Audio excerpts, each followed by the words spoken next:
కృపగల దేవుడు మన ప్రభువైన యేసయ్య పరిశుద్ధ నామములో కూడి వచ్చిన మీ అందరికీ నా హృదయపూర్వకమైన వందనాలు తెలియజేస్తున్నాను. పరిశుద్ధ గ్రంథము నుండి మత్తయి సువార్త 5వ అధ్యాయము 3వ వచనాన్ని చదువుకుందాం. పరిశుద్ధ గ్రంథము నుండి మత్తయి సువార్త 5వ అధ్యాయము 3వ వచనం. ఆత్మ విషయమై దీనులైన వారు ధన్యులు, పరలోక రాజ్యము వారిది. చిన్న ప్రార్థన చేద్దాం. కృపగల దేవ, దయగలిగిన మా ప్రభు, మీకు వందనాలు నాయన. ఇగో ఈ 2025 సంవత్సరం ఈ ఫిబ్రవరి మాసం 12వ తారీఖు ఆల్ నైట్ ప్రేయర్లో మీరు మాతో ఉండి మమ్మల్ని నడిపిస్తున్న విధానానికై మీకు ఎనలేని స్తోత్రాలు. ఇప్పటి వరకు పాటల్లో మీరుండి మీరు మహిమ పొందారని మేము నమ్ముచున్నాము. కొద్దిసేపు నీ మాటలు వినాలని ఆశతో ఆసక్తితో నీ సన్నిధిలో ఉన్నాం బాబు. ఈ చదవబడిన లేఖన భాగాన్ని వివరించే జ్ఞానం నాకు లేదు. నీ సిలువ చాట నన్ను మరుగుపరుచుకొని నీ మాటలు మా హృదయాలలో నింపి నీ వాక్యానుసారంగా మేము జీవించే కృప మాకు అనుగ్రహించి మహిమ పొందమని మా ప్రభువును ప్రిరక్షకుడు త్వరలో రానున్న యేసయ్య అతి శ్రేష్టమైన నామంలో అడిగి వేడుకొనుచు ప్రార్థిస్తున్నాను మా పరమ తండ్రి, ఆమేన్. ప్రియమైన దేవుని బిడ్డలారా, ఈ చదవబడిన లేఖన భాగం అనేక సార్లు మనం ధ్యానం చేసుకుని ఉండొచ్చు. ఈ రాత్రి మరి ఒకసారి జ్ఞాపకం చేసుకున్నాం. దేవుని వాక్యం అంటా ఉంది కదా, ఆత్మ విషయమై దీనులైన వారు ధన్యులు, పరలోక రాజ్యము వారి. పరలోక రాజ్యం నువ్వు వెళ్ళాలి అని అంటే ఏం కావాలి నీకు? పరిశుద్ధాత్ముడు కావాలి. ఆత్మ విషయమై దీనులైన వారు ధన్యులు, పరలోక రాజ్యము వారిది. ధన్యతలను గురించి మనం చెప్పుకున్నాం. మొత్తం ధన్యతలన్నిటిని గురించి మీకు చెప్పాను. యూట్యూబ్లో ఆ వాక్యం మనకు దొరుకుతుంది. కానీ మరి ఒకసారి ఈ వాక్యాన్ని మనం ధ్యానం చేసుకున్నాం ఈ రాత్రి. ఎందుకంటే ఆత్మ మనకు అవసరం, పరలోక రాజ్యం మనకు అవసరం. యేసు ప్రభు వారు మత్తయి సువార్త 5, 6, 7 అధ్యాయాలలో ఆయన చేసిన ప్రసంగాలలో 9 సార్లు ధన్యతలను గురించి ఆయన మాట్లాడటం జరిగింది. అనేక మాటలు యేసు ప్రభు వారు చెప్పిన ధన్యతలను గురించి 9 సార్లు ఆయన మాట్లాడటం జరిగింది.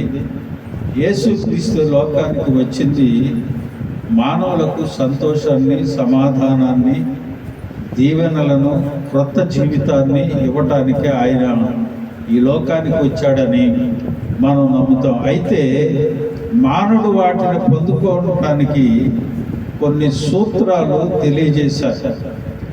వీటినే ధన్యతలు అని అంటారు. వాటిని పొందుకోవటానికి మనం అనుసరించే సూత్రాలనే ధన్యతలు అని అంటాడు. ఈ మొదటిగా చెప్పబడిన మాట ఏమిటంటే, ఆత్మ విషయమై దీనులైన వారు ధన్యులు, వారే పరలోకానికి వెళతారు అని దేవుని వాక్యం అంటుంది. పరలోక రాజ్యం వారిదే.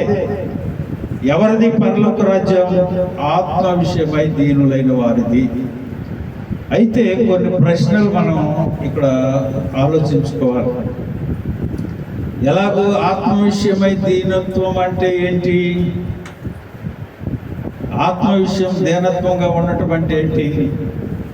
రెండోది, ఆత్మ విషయమై దీనత్వం కలిగి ఉన్న వారిని మనం ఎలా గుర్తించాలి? అర్థమవుతుందా మీకు? ఆత్మ విషయమై దీనత్వం అంటే ఏమిటి? ఆత్మ విషయమై దీనత్వం కలిగిన వారిని మనం ఎలా గుర్తించాలి? మూడవది అంటే, ఆత్మ విషయం దీనత్వం కలిగిన భక్తులు పరిశుద్ధ గ్రంథంలో ఎవరన్నా ఉన్నారా? పరలోక రాజ్యం వెళ్ళాలి. ప్రతి వ్యక్తి కూడా నమ్మి బాప్తిసం పొందిన వాడు పరలోక రాజ్యాన్ని వెళ్ళటానికే కదా మనకి. మరి ఆత్మ విషయమై దీనులైన వారే వెళ్తారని చెప్పారు కదా. కాబట్టి ప్రశ్నలు మనం వేసుకోవాలి. ఏంటి ఆత్మ విషయమై దీనత్వం అంటే ఏంటి? ఆత్మ విషయమై దీనత్వం కలిగిన వారిని మనం ఎలా గుర్తించాలి? ఆత్మవిషయమై దీనత్వం కలిగిన భక్తులు పరిశుద్ధ గ్రంథంలో ఎవరున్నారు? ఆత్మవిషయమై దీనత్వం కలిగిన వారిని పొందే ప్రతిఫలం ఏంటి? ఆత్మవిషయమై దీనత్వం కలిగిన వారి పొందే ప్రతిఫలం ఏమిటి? హల్లెలూయా. ఈ విషయాలను కొద్దిసేపు మనం ధ్యానం చేసుకున్నాం. ఆత్మ విషయమై దీనత్వము అంటే ఏమిటి అనే విషయాన్ని మనం గమనించుకుందాం. ఇది ముఖ్యం. ప్రతి విశ్వాసి వీటిని అనుసరించాలి, లేదా పరలోక రాజ్యం వెళ్ళడం అని దేవుని వాక్యమే చెబుతుంది.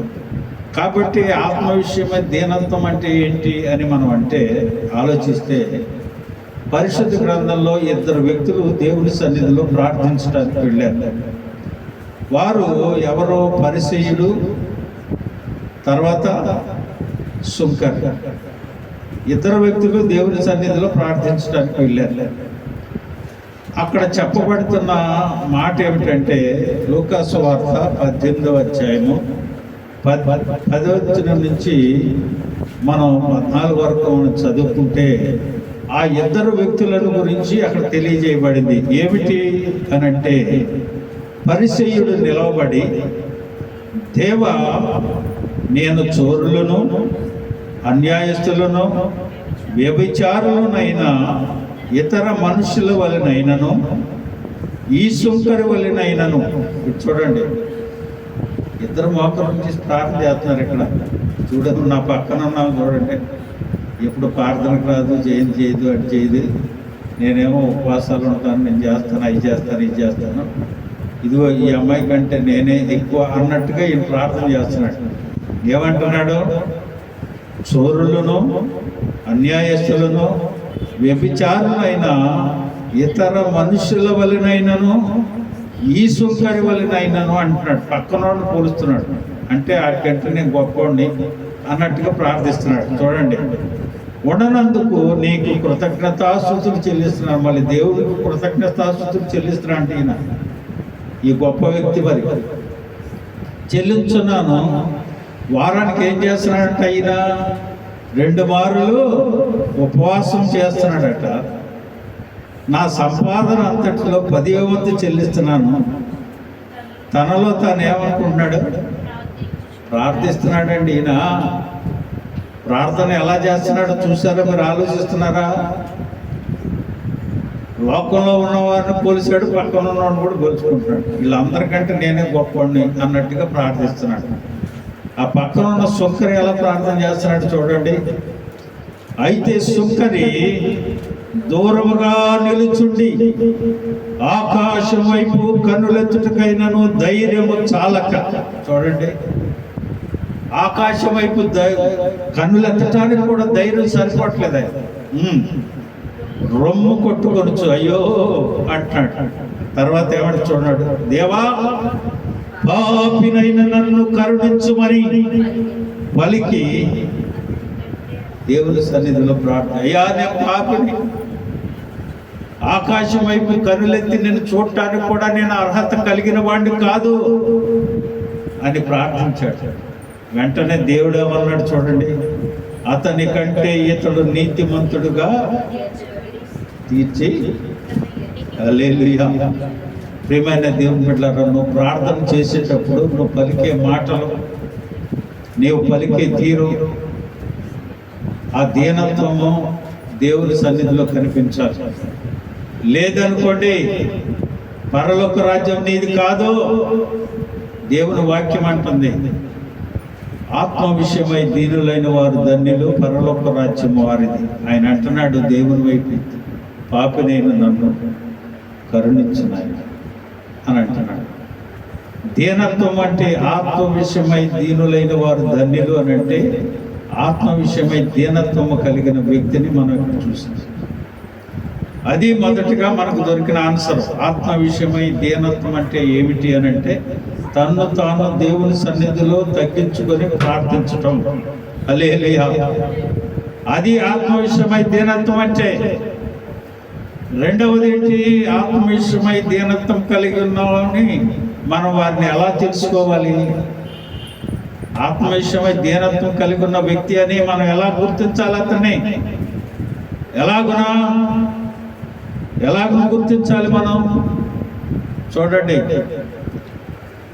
ఏమనుకుంటాడంటే అతను తనలో ఉన్న బలహీనతను గ్రహిస్తాడు. ఆత్మవిషయమై దీనత్వం గలవారిని మనం గుర్తించాలి అని అంటే తనలో ఏ బలహీనత అయితే ఉందో ఆ బలహీనతను గ్రహించి ఇతరులో ఉన్న దైవత్వాన్ని చూడగలుగుతాడు. ఇతర మనుషుల్లో దైవత్వాన్ని, భక్తిని గ్రహించగలుగుతాడు. చూడండి, అంత చక్కగా ప్రార్థిస్తుంది, అంత చక్కగా వాక్యం చదువుతూ ఉంది, అంత చక్కగా ఉంటా ఉంది దేవుని సన్నిధిలో, అంత చక్కగా కుటుంబాన్ని చక్కబెట్టుకుంటా ఉంది.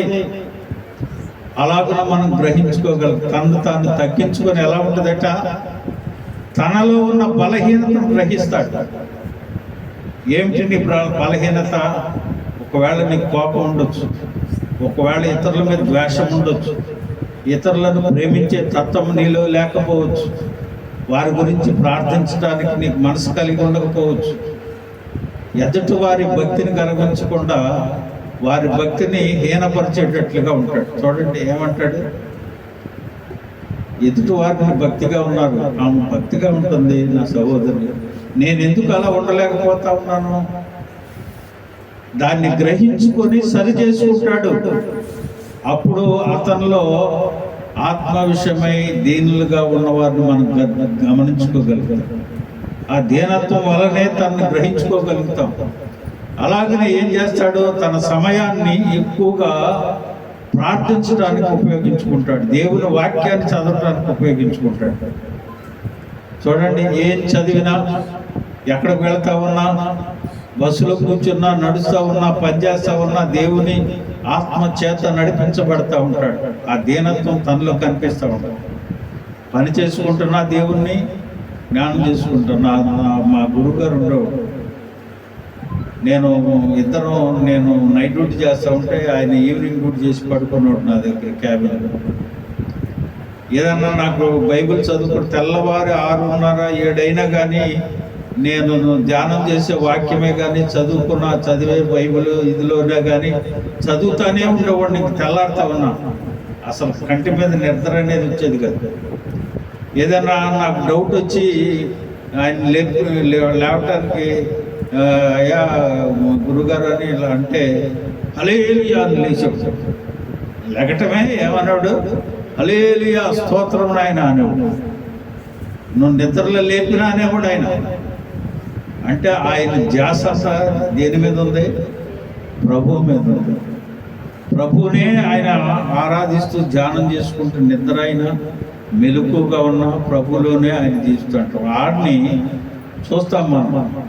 ఇప్పుడు ఏదన్నా ఉన్నాడు అనుకోండి, ఏదన్నా ఒక దుర్వార్త చెప్పారు, లేదంటే ఒకటి నాకేదన్నా తలపెట్టాలని దేవునికి స్తోత్రం, అలాగైందా బానే దేవుని చిత్తం ఏం జరుగుతుంది అని అంటాడు. కానీ దాన్ని తిరగబడి సమాధానం చెప్పే తత్వం తనలో కనిపించదు. అలాగున వారిని మనం గుర్తించగలుగుతాం. ఏమనే ఆత్మవిషయమై దీనిలైన వారిని మనం ఎలా గుర్తించాలంటే ఆ రీతిగా గుర్తించాలి. అలాగనే ఏం చేస్తాడంటే పొందుతున్న దీవెనల నిమిత్తం దేవుడు వారికి ఇచ్చిన దీవెనలను బట్టి దేవునికి ఎప్పుడు కృతజ్ఞతాస్తుతులు చెల్లిస్తూ ఉంటాడు. హల్లెలూయా, అయ్యా నా బిడ్డను పాస్ చేశావు నీకు వందనాలు, అయ్యా నా బిడ్డను క్షేమంగా ఇంటికి తీసుకొచ్చావు నీకు వందనాలు, అయ్యా నా బిడ్డను క్షేమంగా ప్రయాణంలో చేర్చావు నీకు వందనాలు, ఇదిగో ఈ దినం నా భర్తను ఇంటికి క్షేమంగా తీసుకొచ్చావు నీకు వందనాలు.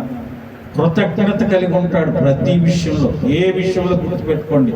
ఎందుకు చెప్పాలి ఆయనకి? ప్రయాణంలో మనం నడిచి వెళ్తూ ఉంటాం, యాక్సిడెంట్ అయిన వాళ్ళు ఎంతమంది లేదు చెప్పండి. మీకు నేను చెప్పాను ఒకసారి, నేను ఒట్టూరులో పనిచేసినప్పుడు ఆ సౌరపురంకి వెళ్ళే దారిలో పక్కన ఆ తుప్పలో ఇద్దరు కుర్రోళ్ళు ఇంజనీరింగ్ స్టూడెంట్స్ పక్కన చెట్లలో నిలబడి మాట్లాడుకుంటున్నారు. నేను వెళ్తా ఉన్నాను, లారీ సౌండ్ వచ్చింది, లారీ తప్పుకోవడానికి నేను సైడ్కి ఇచ్చాను. పక్కన రోడ్డు మీద కాదు, కనీసం సైడ్ వారిలో కూడా కాదు, తుప్పలో నుంచున్నారు పక్కన, 2 తుప్పల మధ్యలో. వాళ్ళిద్దరిని గుద్దేసింది, స్పాట్లో డెడ్ కుర్రోడు. ప్రియమైన దేవుని బిడ్డలారా, ఎప్పుడు ఏం జరుగుతుందో మనకు తెలియదు. ప్రతి విషయంలో దేవునికి నువ్వు కృతజ్ఞతాస్తుతులు చెల్లించాలి. అదే దేవుని ఆత్మచేత దీనత్వం కలిగిన వ్యక్తులను గుర్తించగలిగే తత్వం అది.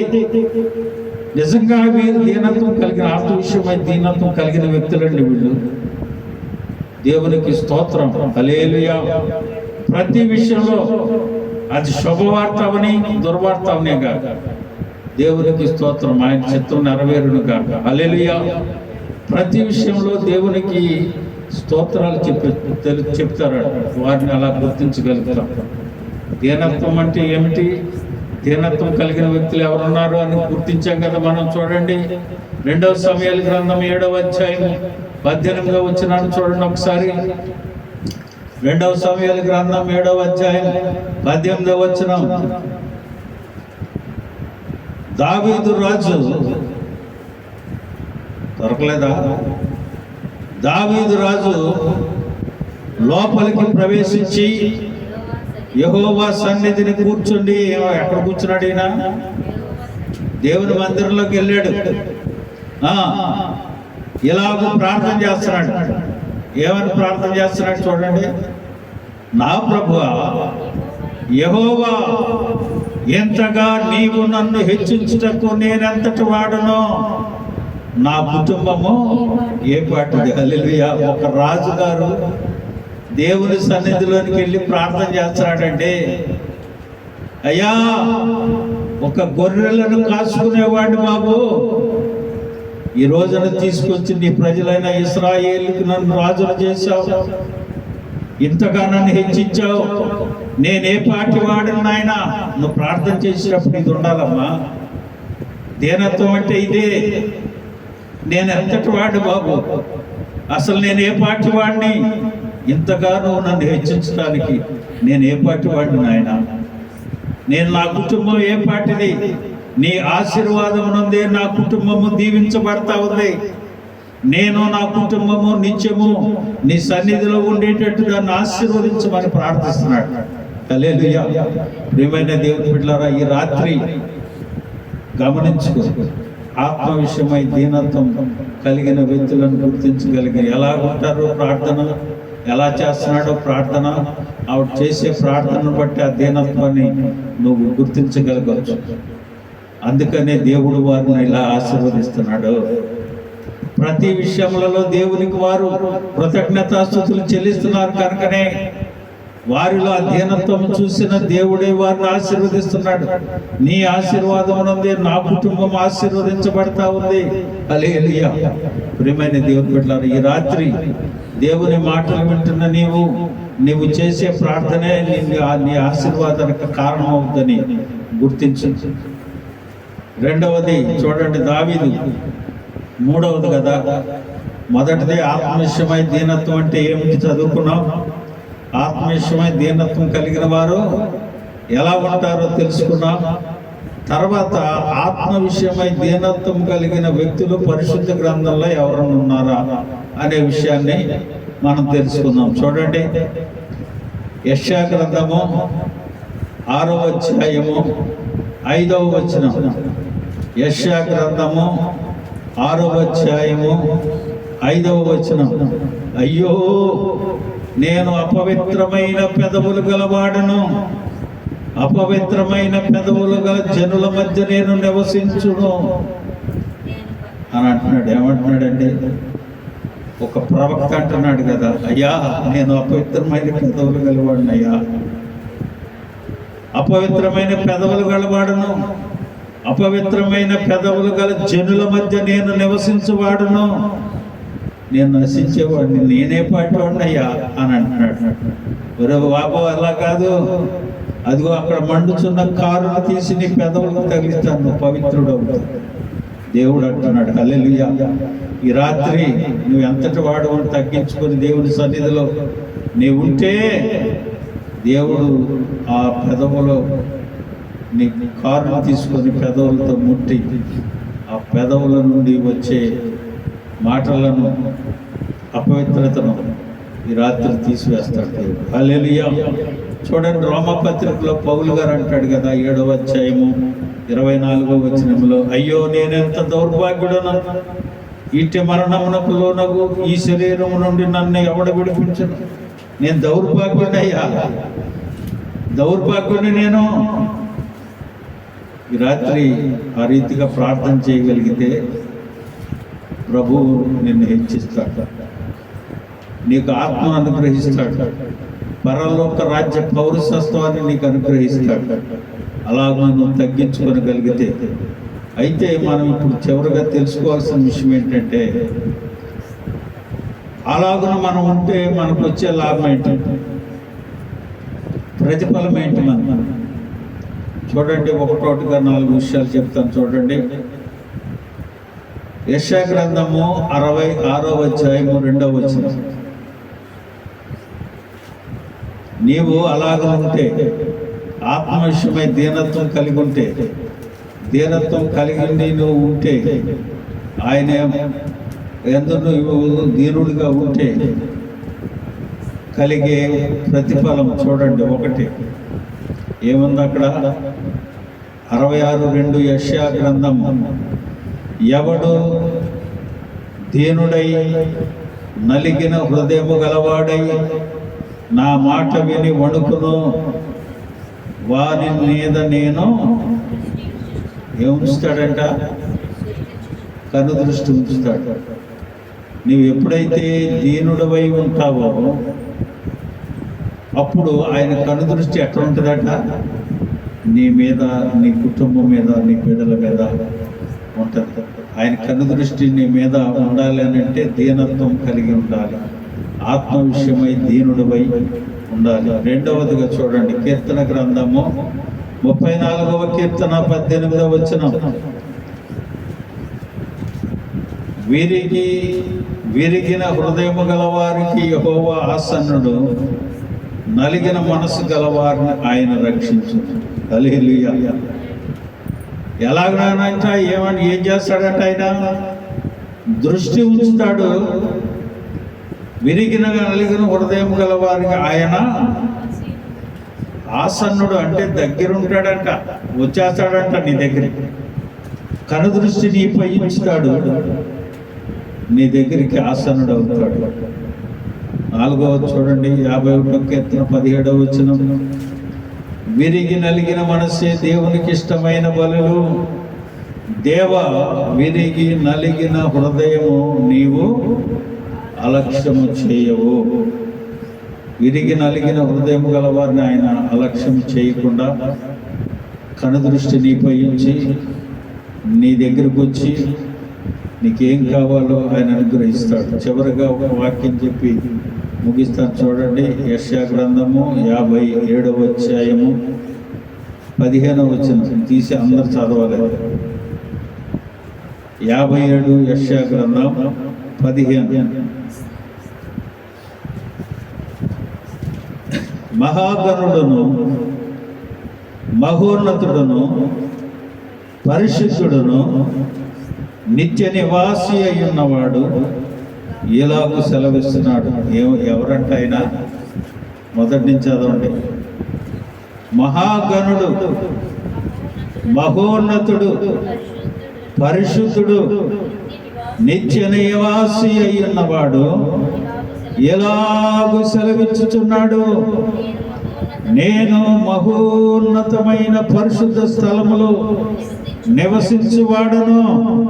అయినను, ఇక్కడ గుర్తుపెట్టుకోండి, ఎన్ని పదవులు ఉన్నాయనికి, ఎన్ని బిరుదులు ఉన్నాయనికి, అన్ని కలిగి ఉన్నా ఆయన అంటూ ఉన్నాడు కదా, అయినను వినయము గల వారి ప్రాణమును ఉజ్జీవింపజేయుటకును, నలిగిన వారి ప్రాణమును ఉజ్జీవింపజేయుటకును, వినయము గల వారి యొద్దను దీన మనసు గల వారి యొద్దను నివసించుచున్నాను. హల్లెలూయా. ప్రియమైన దేవుని బిడ్డలారా, నీకు కలిగే లాభం ఏంటో తెలుసా? నీ మీద దృష్టి ఉంచుతాడు, నీ యొద్దకు వస్తాడు.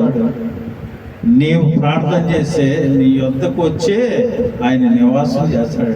హల్లెలూయా. ప్రియమైన దేవుని బిడ్డలారా, ఈ రాత్రి దేవుని వాక్యాన్ని వింటున్న నీవు చాలా జాగ్రత్తగా ఎన్ని గమనించావు? ఇప్పుడు నువ్వేం గమనించుకోవాలి చెప్పండి? ఆత్మ విషయమై దీనులైన వారు ధన్యులు, పరలోక రాజ్యం వారిదని చెప్పాం కదా. ఇప్పుడు నీవు ఆత్మ విషయమై దీనత్వం అంటే ఏమిటి అనేది తెలుసుకున్నావు. ఆత్మ విషయమై దీనత్వం కలిగిన వారు ఎలా ఉంటారో తెలుసుకున్నాం. ఆత్మ విషయమై దీనత్వం కలిగిన భక్తులు పరిశుద్ధ గ్రంథంలో ఎవరున్నారో తెలుసుకున్నాం. ఆత్మ విషయమై దీనత్వం పొందితే ప్రతిఫలం ఏంటో తెలుసుకున్నాం. అర్థమవుతుందా? వీటిని గమనించుకొని నువ్వు ప్రార్థన చేస్తే ప్రభువే నీ దగ్గరికి వచ్చేసి పౌరసత్వాన్ని అనుగ్రహిస్తాడు. హల్లెలూయా. నువ్వు చేసే ప్రార్థన ఆలకించి నీకేం కావాలో దాన్ని అనుగ్రహించి పరలోక రాజ్య పౌరసత్వాన్ని నీకు అనుగ్రహిస్తాడు. హల్లెలూయా. కనుక ప్రియమైన దేవుని బిడ్డలారా, ఈ రాత్రికాల సమయం దేవుని వాక్యాన్ని వింటున్న నీవు ఆ రీతిగా ఉండాలి. గమనించే అర్థమవుతుందా? నువ్వు ప్రార్థనకు వెళ్ళినా, సంఘంలో కూర్చున్నా, ఎక్కడికి వెళ్ళినా వీటిని గమనించాలి. ఇతను ఆత్మ విషయమై దీనత్వం కలిగి ఉన్నాడా, అలాగా ప్రవర్తిస్తున్నాడా, అలాంటి వ్యక్తినా, దేవుడిచ్చే పౌరసత్వానికి తన అర్హత కలిగి ఉన్నాడా లేదా నువ్వు గమనించాలంటే వాక్యానుసారంగా నీవు ఉండాలి. ఉంటే దేవుడు తప్పక నిన్ను నీ కుటుంబాన్ని దీవించి ఆశీర్వదిస్తాడు. అట్టి కృప ప్రభు మనకు అనుగ్రహించును గాక.